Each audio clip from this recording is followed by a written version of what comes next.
If you could take us through the match, 4 sets, 2 tie-break wins. Talk us through that.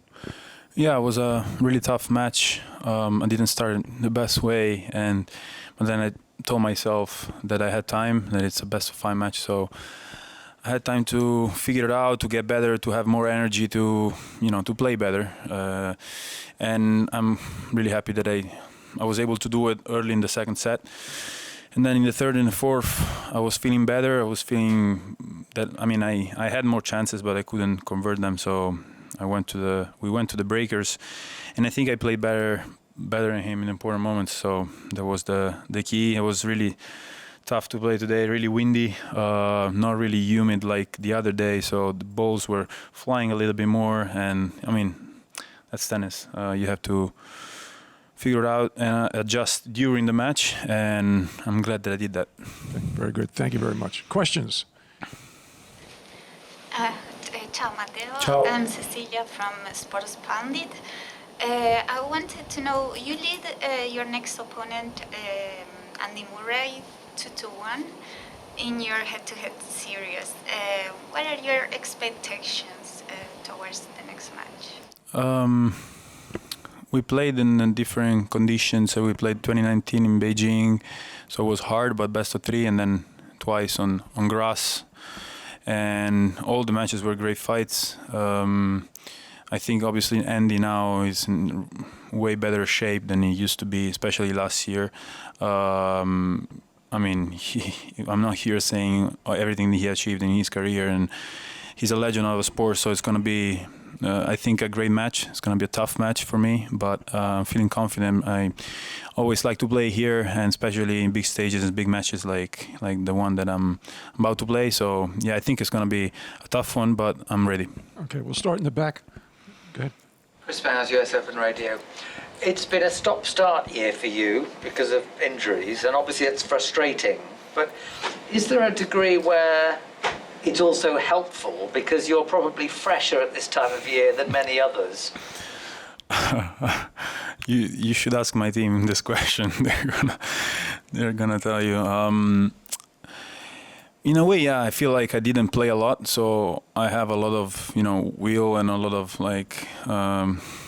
I want to play as many matches as possible. But at the same time, in order to come back from injuries, I use energy. I always feel like I have a tank, and even if you're not playing, you're using your gas because you have to come back and get stronger, especially when you have a surgery on my right hand. It wasn't easy. First time that I hold the racket after surgery, I couldn't even grip it, and I was like, oh, this is gonna be tough. So yeah, it's true that I didn't play a lot, but at the same time I used a lot of energy. That's why sometimes you still feel flat a little bit, but I feel a lot of energy now. I'm happy to be healthy again, to be here at US Open, so I'm really looking forward for the next match.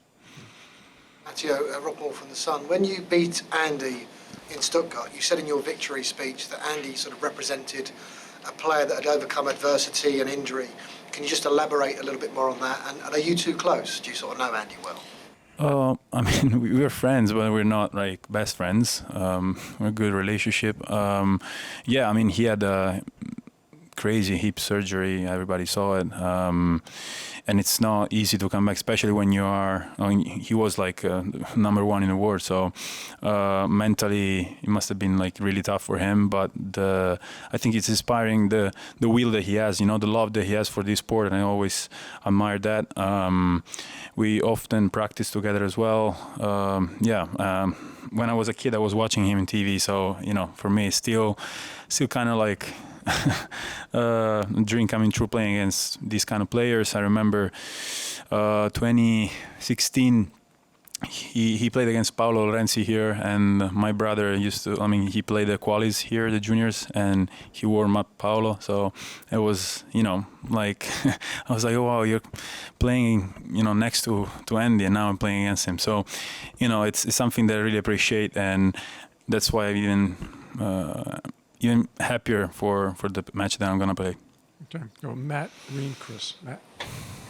Matt Futterman from the New York Times. You said you practice with him. What does that do for you? Is there a certain Is there something about his ball or the way he hits it that and the things that he brings to the court that help a player like you?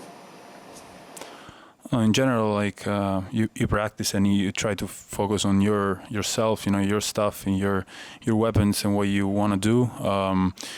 But in general, I always look for players that they have a strong energy, that they really want to practice hard, because that's what I like to do. And he's one of those. He's a hard worker, and yeah, we practice actually before the tournament here on Armstrong, and it was a great set. So yeah, I don't specifically like look for him because he has a certain kind of ball, but I like his mentality. I like the way he practices, and that's why I like to practice with him. Reem? Rima Gulleil from Eurosport.com. Matteo, the interruptions you had this year came at very bad timings. There's no good timing for that, but you know what I mean? And I'm curious, just mentally, how did you deal with that? And what were the toughest parts mentally for all of that? Yeah, you're right. It's never easy. When I got the surgery, it was a moment where I was also feeling tired a little bit in general, and then I ripped like a thing in my hand, so I had to stop, and I was like, okay, it's gonna be tough, especially when I pulled out from tournaments like Monte Carlo, Rome, Madrid, Paris, where it was tough. But then I was like, okay, I'm gonna use this time, to do something that I would never be able to do if I was healthy. So I spent more time with my friends, with my family.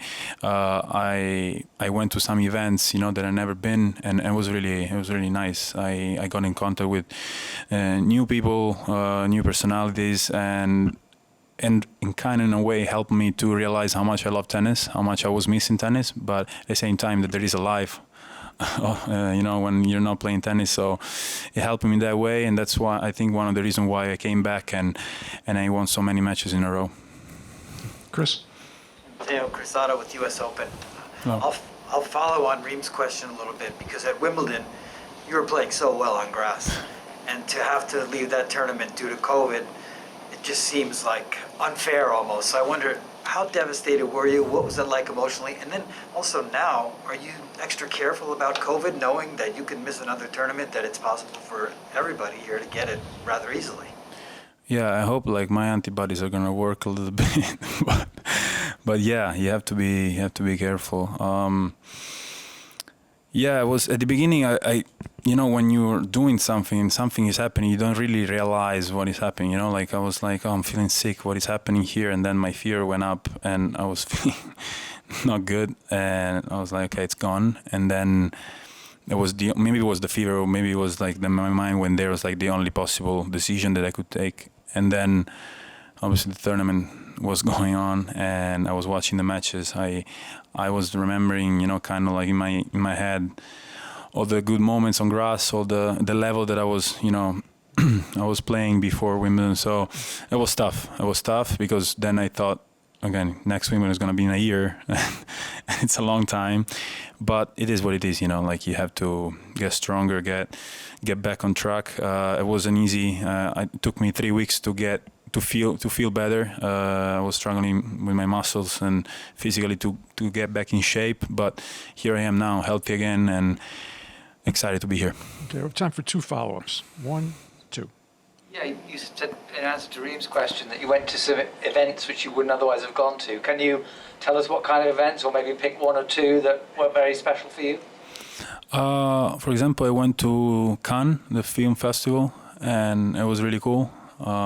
It's also close to where I live in Monaco, so it wasn't a big trip. And yeah, I saw some actors, like I got in contact with them, and it was different, red carpet. Like I'm not really used to that, and it was really cool. It was my brother there as well, and it's something that obviously you don't want to do because you want to play tennis, but it was a nice time. It was a nice occasion to see what's the word it can give you. Like when you're doing other stuff. So yeah, that one I think was the best.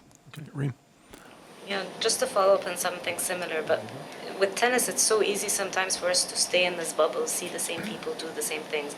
Now that the time you spend doing other things, does it put tennis in a different perspective, or how can it help you see your life on tour in a different way, or the way you want to live your life on tour?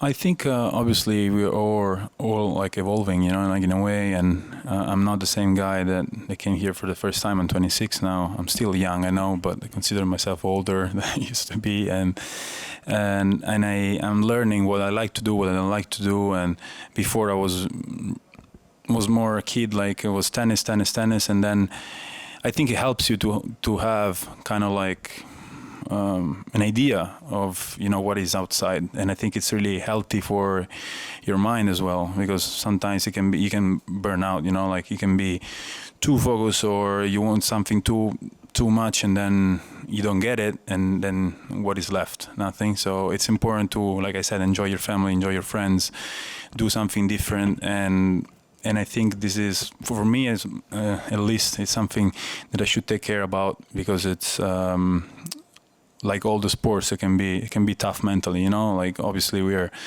really lucky to be here. We're playing for a lot of money in front of like thousands and thousands of people, but sometimes you have to take care about yourself, and that's what I do. Okay. Final question. Molly McElwee, Daily Telegraph. Congrats on the win today. Thank Just again on practicing with Andy, I just wonder, can you share who won the set that you played, and how did you see his level compared to when you played him in Stuttgart? Obviously it's practice, but I just wondered if you saw, because he's been talking about how physically better he feels now compared to like other points of this season and last year. So Yeah, I think it was a really high quality set. I was down a break, and then I broke back, and I think on 5-all we played a breaker because the time was, you know, someone was coming, and I think I won the breaker. But you know, it's not really important when you play in practice. But I can say that the level was really high, that he was playing well, that physically he's well, and obviously it's a different surface. We play on grass, and here it's completely different. But it doesn't matter when you're playing Andy Murray. Like you're playing Andy Murray, so you have to play your best tennis.